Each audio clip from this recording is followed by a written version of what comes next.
Mesdames, Mesdemoiselles et Messieurs, et chers frères et sœurs dans les Seigneurs, et puis nos téléspectateurs, les amis, les abonnés de la communauté Réseau Chrétien Foi et Action. Alors nous vous disons bonjour et bonsoir. Nous sommes présents aujourd'hui pour Perspective. Perspective, c'est quand même un espace d'échange, c'est un lieu des débats, c'est un lieu de discussion, en tout cas sur des sujets qui concernent la vie croyante, sur des sujets qui concernent le ministère chrétien. Alors, aujourd'hui, nous sommes présents pour parler d'un beau sujet. Je vous dis un beau sujet. C'est un sujet d'actualité et qui mérite d'être creusé, abordé par des gens qui se connaissent dans le domaine. Alors, aujourd'hui, nous sommes présents pour parler d'un sujet, la théologie de la prospérité. Ah, la théologie de la prospérité, c'est un beau sujet. C'est une théologie qui fleurit partout dans le monde, et notamment dans le monde chrétien. Et aujourd'hui, pratiquement la théologie de la prospérité, ça s'impose. C'est une théologie qui connaît véritablement un accroissement partout dans le monde et surtout dans des pays qui connaissent pratiquement des problèmes, des difficultés socio-économiques. Aujourd'hui, nous sommes présents avec un enseignant de la Bible, un conférencier, pasteur Jorel Sanon. En fait, Jorel Sanon, c'est aussi pasteur et à Montréal. Ben, il a déjà exercé son ministère en Haïti et il travaille aujourd'hui à Montréal. Il est pasteur. Il est avec nous pour nous aider à mieux comprendre cette théologie. C'est quoi la théologie de la prospérité? C'est quoi la fondation de cette théologie? Nous allons faire un peu d'histoire de cette théologie avec Pasteur Sanon. Nous allons regarder comment pouvons-nous situer par rapport à l'accroissement de cette théologie. Cette théologie est-elle une théologie biblique ou excentrée? En tout cas, nous allons regarder tous ces points avec Pasteur Jorel Sanon, à qui nous disons bonjour. Pasteur Jorel, bonjour, ça va bien? Bonjour, Pasteur Doréus, ça va bien, par la grâce de Dieu. Mm-hmm. Je salue également les auditeurs du réseau chrétien, plus particulièrement réseau chrétien Foi et Action, et tous les autres auditeurs et auditrices qui nous suivent, les internautes aussi. Et nous leur disons que la grâce et la paix du Seigneur leur soient multipliées. Amen, amen. Au nom des autres, je dis amen. Amen.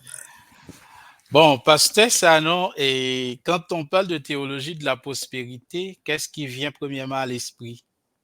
À quoi vous pensez? Dès qu'on parle de prospérité, c'est un bon mot, c'est un beau mot, c'est un mot intéressant. Mm-hmm. Cependant, lorsqu'on commence à creuser la théologie, disons mieux l'évangile de prospérité, eh bien, on commence à tomber sur des choses qui sont malheureusement contraires à l'évangile de Jésus-Christ. Il faut dire aussi, si vous me permettez, Pasteur Doréus, Christ n'était pas venu donner un évangile de prospérité en tant que tel, mais l'évangile ici porte le nom de son auteur, c'est l'évangile de Jésus-Christ, ou bien l'évangile de grâce. Donc, c'est cet évangile que le Seigneur était venu nous apporter. Cependant, eh bien, durant les temps et les moments, eh bien, ça allait prendre plusieurs figures, plusieurs directions, etc. Et c'est pour cette raison que, suite à la Deuxième Guerre mondiale, et surtout durant les années 1960, durant les années 60, 1960, ça veut dire c'est tout récemment, eh bien, on a constaté l'émergence de cet évangile où les chrétiens, eh bien, veulent avoir une prospérité. Et ce n'était pas seulement les chrétiens, c'est dans le monde entier, il était question de prospérité parce que les dégâts perpétrés par la Deuxième Guerre mondiale étaient si énormes, eh bien, les chrétiens, là, s'étaient laissés avoir aussi gagner par cette envie, cette soif de prospérer. D'où a pris naissance la théologie de prospérité. D'un côté, il y a eu la théologie de prospérité, mais de l'autre côté aussi, il y a eu l'émergence du capitalisme, plus particulièrement du développement. Et puis, dans les années 1970, cette théologie a gagné l'Amérique du Sud et aussi l'Afrique. Alors, j'ai omis de dire que la théologie de prospérité a émergé dans les années 60 aux États-Unis d'Amérique. Donc, cette théologie s'est développée eh bien, dans le giron des personnalités issues du pentecôtisme. Alors, il faut souligner aussi que l'évangile de prospérité n'est pas le pentecôtisme. Cependant, eh bien, a évolué. Ces personnalités ont créé plusieurs ministères. Ils ont créé beaucoup de choses. Des enseignements, des écoles bibliques, des publications, des médias. Donc, c'est un courant de pensée aussi qui a traversé beaucoup de dominations depuis ces années-là.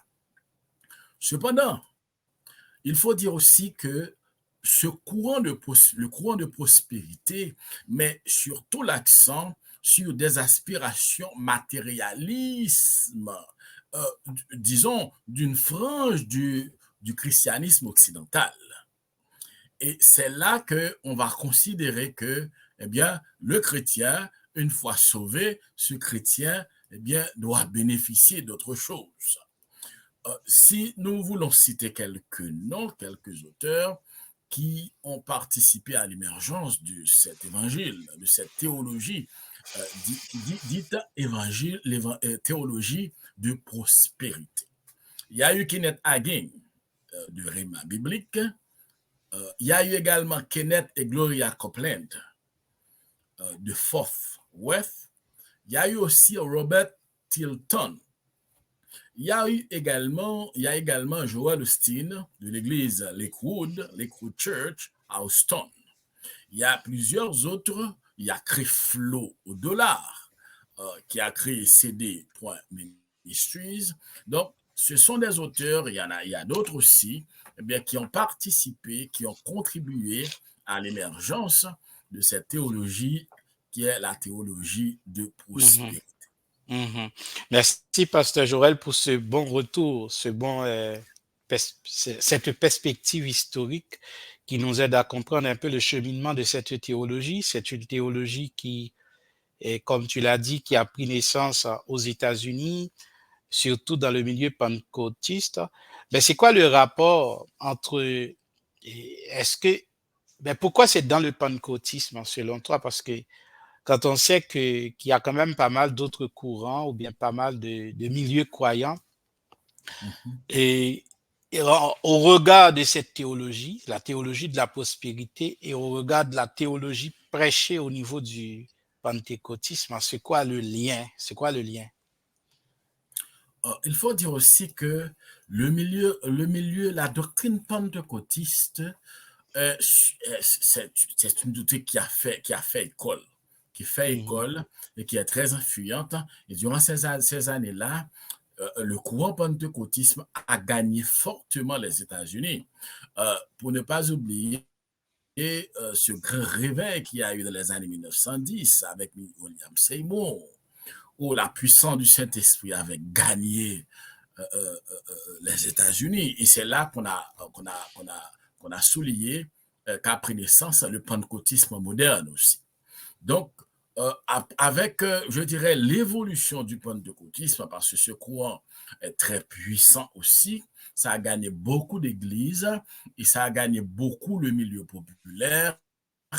Donc, c'est comme, c'est pas parce que il y a eu un problème avec les leaders en tant que tels, mais le courant pentecôtisme gagne énormément de population, énormément de personnes, eh bien, et dans un tel milieu, le milieu est devenu très propice à l'émergence de ce courant. Et surtout que dans le courant pentecôtisme, les gens mettent beaucoup plus d'accent sur la manifestation du Saint-Esprit. Les gens mettent beaucoup plus d'accent sur le parler en d'autres langues, sur et avec les dons de proclamation, tels que la prophétie, tels que le parler en langue, tels que l'interprétation des langues. Donc, l'éducation de la parole, faite par la parole de Dieu, l'enseignement de la parole de Dieu, malheureusement, a pris un sérieux coup. Il faut dire aussi que, et c'est là malheureusement le problème de certaines églises, de certaines assemblées, c'est qu'on met beaucoup d'accent sur les miracles. Et c'est aussi dans le milieu pentecôtisme, on met beaucoup d'accent sur les miracles, mais sans poser beaucoup de questions sur mais d'où viennent ces miracles. Est-ce que c'est l'Esprit de Dieu? Donc, le diable profite de tel milieu. D'ailleurs, jusqu'à présent, tu vois, il y a beaucoup de faux prophètes qui profitent de cette, je dirais, de cette croyance populaire pour s'infiltrer et sans se soucier de la prudence que le Seigneur nous avait demandé d'avoir lorsque le Seigneur nous avait dit que, eh bien, faites très attention aux faux prophètes parce que ces faux prophètes feront beaucoup de miracles. Donc, c'est en ce sens que nous pouvons dire que le milieu pentecôtisme a constitué, et ceci jusqu'à présent, une sorte de terrain facile pour l'émergence de ces fausses doctrines, et pas seulement la théologie de prospérité. Il y a autre fausse doctrine également, aussitôt que cette fausse doctrine est liée à des miracles, à des prodiges, eh bien, ça, c'est comme si que, c'est vrai, c'est pas le pentecôtisme en tant que tel. Hein, Pasteur Dorius, on se met d'accord que c'est pas le pentecôtisme. Cependant, les gens qui évoluent surtout dans ce milieu-là refusent de mettre l'accent dans sur l'enseignement de la parole de Dieu. Généralement, si tu vas dans une église de Dieu, tu vas voir le gros problème, c'est que tout le monde est heureux lorsqu'il y a des moments de réveil, lorsqu'il y a des moments d'adoration, de louange.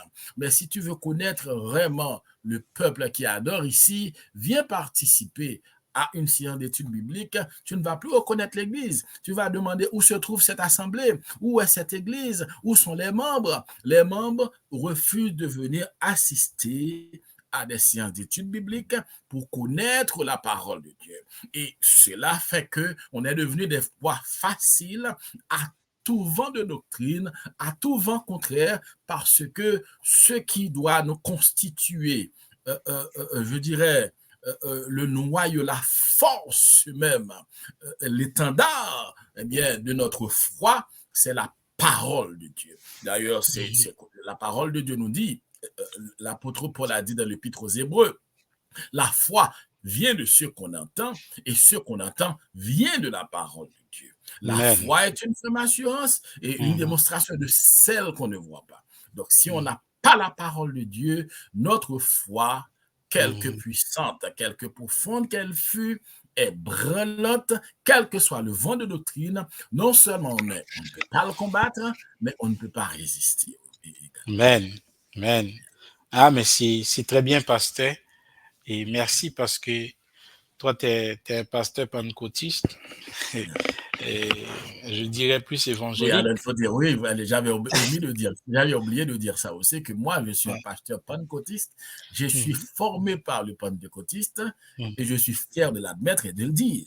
Tu vois, c'est quand même bien quand c'est quand c'est quelqu'un de l'intérieur qui voit les problèmes et qui le dit. À mon avis, c'est dans une perspective de changement. Ça veut dire on est là parce qu'on veut voir grandir, on veut voir avancer le royaume de Jésus-Christ, l'église de Jésus-Christ. Alors, pasteur Sanon, il est pour le développement de l'église. Nous sommes pour le progrès du peuple de Dieu partout dans le monde. Et ça veut dire, si nous devons dire les choses avec fermeté, et il faut, c'est une obligation comme ministre, comme enseignant et de la parole du Seigneur. En tout cas, merci. Mais pasteur Sanon, quand on regarde la théologie de la prospérité 1, 2, 3, 4, c'est quoi les enseignements de base? Premièrement, les gens disent que, en fait, les adeptes de cette théologie disent que la prospérité est promise aux croyants au même titre que le salut. Donc, c'est comme si que il y a quelqu'un qui a dit que c'est comme une sorte de corde qui comprend 3 brins. Le pardon des péchés, la santé et la richesse. Une fois que tu as accepté Jésus-Christ dans ta vie, tes péchés sont pardonnés, premièrement. Deuxièmement, en conséquence, tu as la santé et aussi la richesse. Et généralement, il ajoute une troisième composante, c'est la libération des influences démoniaques. Alors, si vous voyez bien, Pasteur Doris, c'est pardon des péchés, la santé et la richesse. La santé, parce que le chrétien est racheté par Christ. La richesse est acquise aux chrétiens avec le salut et ils utilisent toujours plusieurs passages des Saintes Écritures. Ces gens parlent de la bénédiction d'Abraham, comme si, puisque nous sommes des enfants d'Abraham par la foi, Abraham était prospère socio-économiquement, Abraham possédait beaucoup de richesses socio-économiques. Eh bien, donc, nous devons avoir la richesse socio-économique que possédait Abraham. Et deuxièmement, nous devons proclamer pour posséder. Là, je suis dans la doctrine de la prospérité. Nous devons proclamer pour posséder. Ça veut dire que si tu veux posséder une voiture, tu la proclames. Si tu veux posséder des milliers de dollars, tu proclames ça. Donc, pour que tu puisses avoir ces choses, il suffit que tu proclames la santé et tu as la santé. Tu proclames la guérison, tu as la guérison. Tu proclames la richesse, tu as la richesse. C'est ça, en réalité, la doctrine de nos royaumes même, de la doctrine de la prospérité, de la santé et de la prospérité. Mais OK, mais parce que quand on regarde ces points, la santé et écoutez, la richesse, les exemples sont quand même pléthores à travers la Bible. Et par exemple, tu as évoqué le cas d'Abraham. Les gens, ils peuvent toujours évoquer le cas de Job, même si c'est quand même des exemples tirés de l'Ancien Testament. Mais c'est où le problème exactement? C'est où se trouve le problème? Est-ce que c'est un problème d'équilibre? Est-ce que c'est une absence d'équilibre? Ou bien est-ce que c'est parce que tout simplement, c'est quoi le problème selon vous? Le vrai problème, c'est que Christ n'a promis la santé et la richesse à personne qui a accepté Jésus dans sa vie.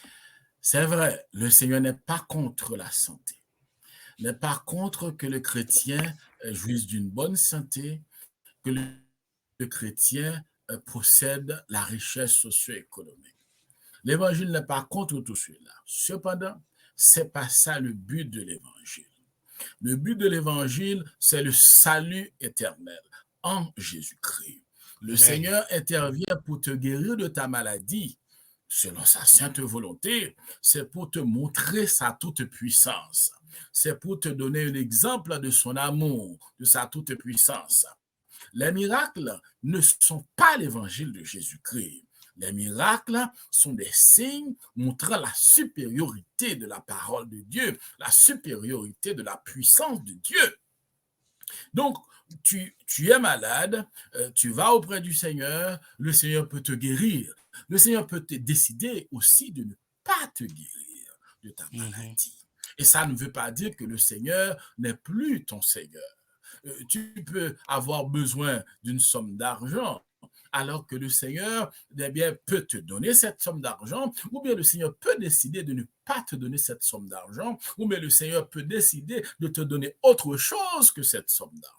Pourquoi? C'est parce que ce sont des signes de la manifestation de l'amour de Dieu et plus particulièrement de la supériorité de l'évangile de Jésus-Christ et du royaume auquel tu appartiens désormais. Parce que aussitôt que tu as reçu Christ dans ta vie, tu es devenu quelqu'un, un citoyen de notre royaume, de puissant royaume qui est dans ton cœur pour le moment, mais qui appartient au futur. Ça veut dire que tu es citoyen de ce royaume, mais le royaume va venir pour se matérialiser, pour se concrétiser. Donc, la santé, oui, c'est par ces péchés, c'est par ces meurtrissures que nous sommes guéris. hein, comme dit le prophète Isaïe. Ça veut dire qu'il y a provision pour la santé. On peut, par exemple, toi, tu es malade, le Seigneur décide de te guérir. Tu peux avoir une autre maladie et le Seigneur ne décide pas de te guérir. Le Seigneur peut décider de te guérir de ta maladie, alors que le Seigneur décide de ne pas guérir ton frère de sa maladie. Et c'est ce qui était arrivé à l'apôtre Paul. Notre frère Paul a eu cette expérience. Lui, qui étant revêtu de la puissance du Saint-Esprit, savait envoyer son mouchoir pour aller guérir des malades. Lui, et même l'apôtre Pierre aussi, l'ombre de ses apôtres pouvait guérir des gens qui sont malades, alors que l'apôtre Paul était malade et le Seigneur ne voulait pas le guérir. Paul lui-même a donné ça comme témoignage. Cela ne veut pas dire que le Seigneur avait cessé d'aimer l'apôtre Paul. Cela ne veut pas dire que Paul avait perdu son salut. Cela ne veut pas dire que Paul avait cessé d'être un apôtre. Cela ne veut pas dire que l'apôtre Paul avait été tombé sous le coup du jugement du Seigneur, mais c'est tout simplement parce que l'amour du Seigneur, et le Seigneur avait répondu à l'apôtre Paul pour lui dire que, eh bien, mon amour, ma grâce te suffit. Oui, ma grâce te suffit. Donc, c'est ça la réalité de la vie chrétienne, bien-aimés. L'évangile n'est pas un évangile de résignation. Il faut dire aussi que l'évangile n'est pas un évangile de misère. Mais non, la misère, ça s'est traité autrement. Et même le dossier de la richesse aussi est traité surtout dans le domaine économique. Mais le Seigneur, lui, lorsqu'il parle de richesse, la richesse pour nous autres chrétiens, c'est d'abord la richesse spirituelle. Il est vrai que lorsque tu vois dans l'Ancien Testament la richesse d'Israël, mais il faut dire que l'espoir, l'espérance d'Israël était terrestre, amis auditeurs. L'espérance d'Israël est terrestre, alors que l'espérance chrétienne est céleste. C'est à toute cette raison que lorsque nous voyons toute la traversée d'Israël après sa sortie de l'Égypte, nous comprenons que c'est ce même trajet que le chrétien prend, mais sur le plan spirituel. Sur le plan spirituel. Israël étant libéré de l'esclavage égyptien, Israël a traversé la mer Rouge sous la conduite de Moïse. Israël est entré par le désert. En sortir du désert, Israël a traversé le Jourdain. Israël est entré à Canaan. Il s'est battu à Canaan. Le chrétien aussi n'était pas esclave en Égypte, mais le chrétien était esclave du péché, esclave de Satan. Le pharaon du chrétien, c'est Satan, le diable. Le Seigneur a envoyé Jésus-Christ nous libérer par son sang. Nous avons traversé la mer Rouge parce que nous avons reçu le baptême d'eau. Et l'apôtre Paul a fait cette comparaison. Et puis, nous sommes passés aussi par le désert. Dans le désert de formation, le désert d'éducation, où le Seigneur nous donne la maturité chrétienne. Le Seigneur nous donne la force.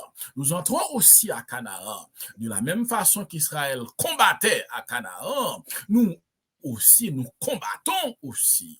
Israël combattait aussi dans la victoire parce que la victoire a été conquise par le Seigneur lui-même. Lorsque le Seigneur s'était révélé à Josué, il a dit à Josué, eh bien, avec son épée nue, le lieu sur lequel tu te tiens est saint. Donc, enlève tes chaussures. C'était le chef de l'armée de l'Éternel. Donc, c'était Jésus-Christ. Donc, le chrétien lui-même, il passe aussi par le même trajet, mais sur le plan spirituel. Jésus, nous combattons dans la victoire, mais nous combattons aussi. Nous résistons au péché. Et c'est dans ce sens-là que nous comprenons l'armure qu'a présentée l'apôtre Paul dans Éphésiens chapitre 6, lorsqu'il nous a dit, nous n'avons pas à lutter contre la chair et le sang, c'est contre les dominations, contre les autorités, contre les princes de ce monde de ténèbres et contre les esprits méchants dans les lieux célestes. Donc, tu as une question, Pasteur Dorius? Oui, en fait, j'allais dire que oui, vas-y. La conception de la maladie, la conception des adeptes de la théologie de prospérité pour la maladie est très étrange. Hein? Ils disent que c'est parce que la maladie est la conséquence directe de la rébellion d'Adam. On comprend et on est tombé d'accord que la maladie fait partie du cortège de la mort. Parce que le Seigneur avait dit à Adam, au jour où tu as Ève, le jour où tu mangeras eh bien, de cet arbre, eh bien, tu mourras. Eh bien, la mort est entrée dans la création, pas dans la création, mais entendu en Éden, dans le monde, après par la désobéissance d'Adam et Ève. Et la mort, puisque la mort, c'est la tête de la délégation, la mort est entrée avec la maladie, la mort est entrée avec tout, eh bien, tout son cortège. Mais le salut en Jésus-Christ, oui, le salut en Jésus-Christ nous donne la victoire sur la maladie, nous donne la victoire sur la mort aussi, nous donne la victoire sur les privations et tout, mais cette victoire, nous la vivons ici-bas, mais nous la vivons pleinement lors du retour de Jésus-Christ. Il en a de même pour la mort. Est-ce que ça veut dire que le fait qu'on est chrétien, qu'on a reçu Jésus-Christ dans sa vie, on ne mourra pas? Mais non. Le Seigneur avait ressuscité Lazare. Le Seigneur avait ressuscité Tabitha. Le Seigneur avait été plein de personnes. Mais ces gens-là allaient connaître encore la mort. Pourquoi? C'est parce que nous vivons dans le salut, nous jouissons du salut, mais l'œuvre du Seigneur est totale. Mais son accomplissement, sa réalisation, eh bien, ça se fait dans le monde. Pasteur Jorel, ça non. Si aujourd'hui on doit, et je vous dis, en fait, on sait déjà la réalité, c'est que, je le dis dans l'introduction de l'émission, je disais que cette théologie gagne de plus en plus de terrain, et tu l'as aussi souligné surtout dans nos églises, là. Mais s'il faut 1, 2, 3, quelques éléments pour combattre ou bien pour relancer l'Église dans la bonne direction, qu'est-ce que tu dirais? Le problème qui fait que cette théologie de prospérité continue de gagner du terrain, c'est parce qu'au travers des études et surtout lorsqu'on regarde, eh bien, au vu des prophéties bibliques, on voit que l'évangile, cette arme qu'est l'évangile de prospérité, était utilisé par le diable, eh bien, à l'église de Laodicée. Lorsqu'on analyse la lettre qu'avait adressée le Seigneur à l'église Laodicée, nous comprenons pourquoi le Seigneur avait dit à Laodicée, puisque tu n'es ni froid ni bouillante, je te vomirai de ma bouche. Et la Laodicée était une église, eh bien, à prospérité. C'était une église prospère sur le plan économique, prospère sur le plan social, prospère sur le plan sanitaire. Et le Seigneur avait dit à la Laodicée qui mettait tout son espoir dans l'argent et dans le matérialisme.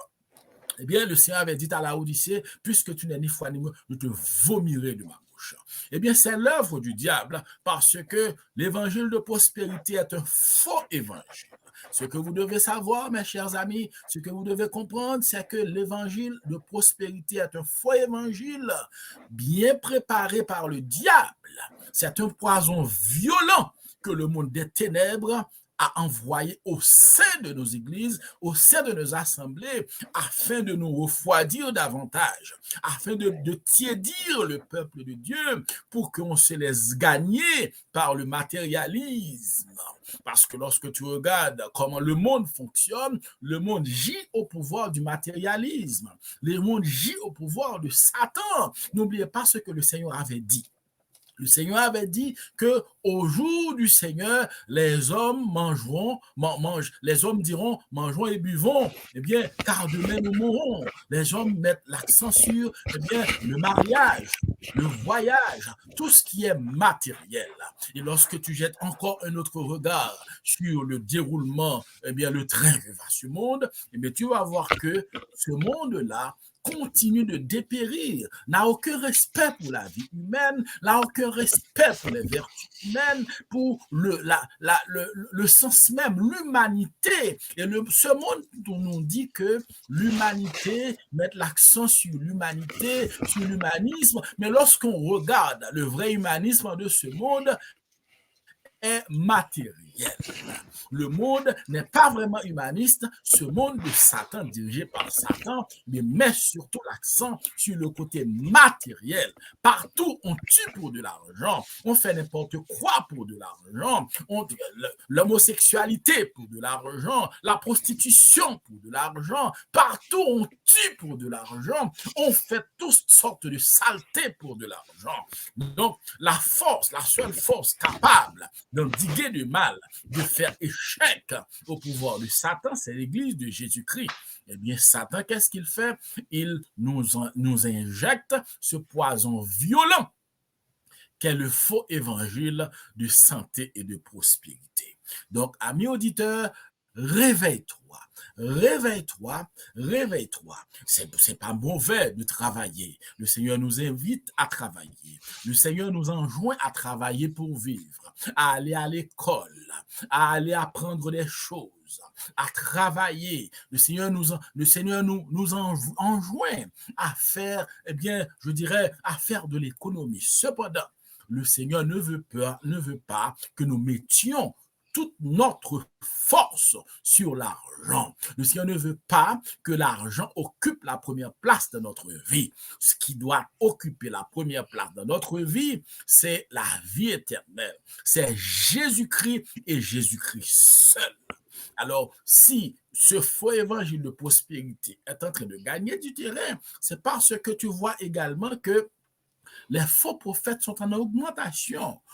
On prêche pour de l'argent, on évangélise pour de l'argent, on fait des miracles pour de l'argent. Enfin, c'est l'argent partout. Et là où se trouve le faux évangile de prospérité, l'argent est roi. Mais c'est Jésus qui doit être roi, c'est Jésus qui doit être intronisé dans ton cœur et aussi dans ton église. Mm-hmm. Donc, c'est ça, pasteur. Mm-hmm.